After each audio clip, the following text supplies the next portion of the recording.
సాధిస్తాం సాధిస్తాం అంబేద్కర్ ఆశయాలను, సాధిస్తాం సాధిస్తాం అంబేద్కర్ ఆశయాలను, సాధిస్తాం సాధిస్తాం అంబేద్కర్ ఆశయాలను, సాధిస్తాం సాధిస్తాం అంబేద్కర్ ఆశయాలను. కాపాడుకుంటాం భారత రాజ్యాంగాన్ని, కాపాడుకుంటాం కాపాడుకుంటాం భారత రాజ్యాంగాన్ని, కాపాడుకుంటాం ప్రజాస్వామ్యాన్ని, కాపాడుకుంటాం ప్రజాస్వామ్యాన్ని, కాపాడుకుంటాం సామాజిక న్యాయాన్ని, కాపాడుకుంటాం సామాజిక న్యాయాన్ని, కాపాడుకుంటాం ఫెడరల్ వ్యవస్థను, కాపాడుకుంటాం ఫెడరల్ వ్యవస్థను కాపాడుకుంటాం.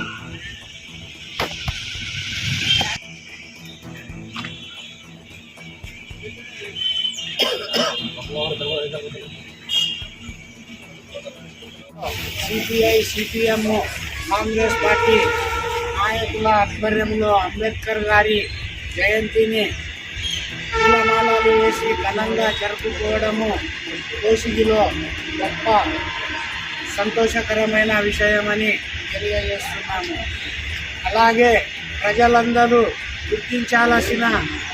గుర్తించాలని ఆనాడు బ్రిటిష్ ప్రభుత్వ బానిస సంఖ్యల నుంచి దేశ ప్రజలను విముక్తి చేయాలని ఎందరో మహానుభావులు ఆధ్యాత్మిక చింతనతో చింతించి అఖిల భారత కాంగ్రెస్ పార్టీని స్థాపించి బ్రిటిష్ ప్రభుత్వ విధానాలకు స్వాతంత్రము సాధించుకుని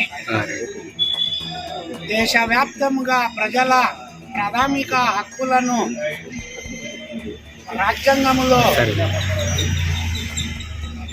రాజ్యాంగములో ఏర్పాటు చేసి భారతదేశానికి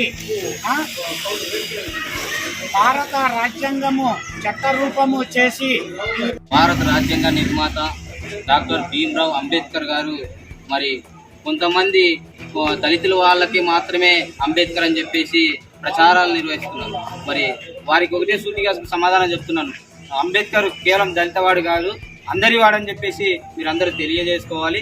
అలాగే మరి మన అంబేద్కర్ గారు మరి 1931 మరి సమావేశంలో మరి అక్కడ జిన్నా గారు మరి మహాత్మా గారు అంబేద్కర్ గారు కూడా పాల్గొని ఆ సమావేశంలో చర్చించారు. అనేక సమస్యలు తీసుకొచ్చి పరిష్కారం దిశగా కృషి చేశారు. మరి ఈ రోజు మరి అంబేద్కర్ మరి ఎలాంటి వ్యక్తి అంటే కేవలం ఒక విషయంలో చెప్పాలంటే మనం ఎమ్మెల్యే కానీ ఎంపీలకు కానీ మన చేతి ద్వారా ఇట్లా నమస్కారం చేయిస్తున్నాం. కానీ అంబేద్కర్ ఎలా చేశారంటే వాళ్ళే మనకు నమస్కరించి ఓటు హక్కు అడిగేలాగా చేశారని చెప్పేసి అంబేద్కర్ గురించి మీకు తెలియజేస్తున్నాను. కాబట్టి అంబేద్కర్ ప్రతి ఒక్కరు వాడు కాబట్టి అంబేద్కర్ జయంతి రోజున మరి అన్ని చోట్ల వీధిలో మరి అంబేద్కర్ జయంతి నిర్వహిస్తున్నారు. కాబట్టి వారికి అందరికీ ప్రత్యేకంగా ధన్యవాదాలు తెలియజేస్తున్నాను. అదే విధంగా ఇక్కడికి చేరొచ్చినటువంటి ప్రతి ఒక్కరికి మరి పేరున ధన్యవాదాలు తెలియజేస్తున్నాను. మరి ఎవరైనా మాట్లాడదలుచుకున్న వాళ్ళు ఉంటే అంటే మన రాష్ట్రంలోనే కాదు దేశంలోనూ మన అంబేద్కర్ అంటే ప్రతి గ్రామంలోన మరి ఈరోజు వీధిలో జెండా ఆవిష్కరణ చేస్తున్నాం. ఆయన అంబేద్కర్ అంటే ప్రతి ఒక్కరికి ఎస్సీ ఎస్టీ బీసీ మైనార్టీకి సంబంధించిన నాయకుడు. ఆయన చట్టాలు ఆయన తీసుకొచ్చిన చట్టాలే ఈరోజు అమలు పరుస్తున్నారు. కానీ ఇప్పుడు వచ్చిన రాష్ట్ర ప్రభుత్వం కానీ కేంద్ర ప్రభుత్వం కానీ ఇప్పుడు ఆయన తెచ్చిన చట్టాలని చాలా అతి దారుణంగా తీసేసి గ్రామ చట్టాలకి అనుకూలంగా ఉండేటట్లు చేస్తున్నారు. మరి ఈరోజు ఎస్సీ వాళ్ళకి మరి ఎస్సీ కార్యక్రమం అయితేనేమి దాదాపు 28 పథకాలు ఉండేవి. ఆ పథకాలను ఇప్పుడు మన జగన్మోహన్ రెడ్డి వచ్చినప్పటి నుంచి తీసేయడం జరిగింది. మరి అదేవిధంగా బీసీ కార్యక్రమం ఉంటుంది, అది కూడా తీసేయడం జరిగింది. మరి పూర్వము మన దేశంలోన అంటరానితనము వివక్ష ఇప్పుడు ఉండేదానికన్నా ఇంకా ఎక్కువ ఉండేది. అటువంటి సమయంలోన ఆయన ఎక్కడ ఉంటున్నాడంటే మహారాష్ట్రలోని రత్నగిరి జిల్లాలో ఆయన జన్మించడం జరిగింది. ఆయన చదువుకోవడానికి అనేక ఇబ్బందులు పడ్డాడు. ఆయన చాలా తక్కువ కులమని ఆయన బడిలో కూడా దాన్ని పరిస్థితి ఆ రోజుల్లో ఉండేది.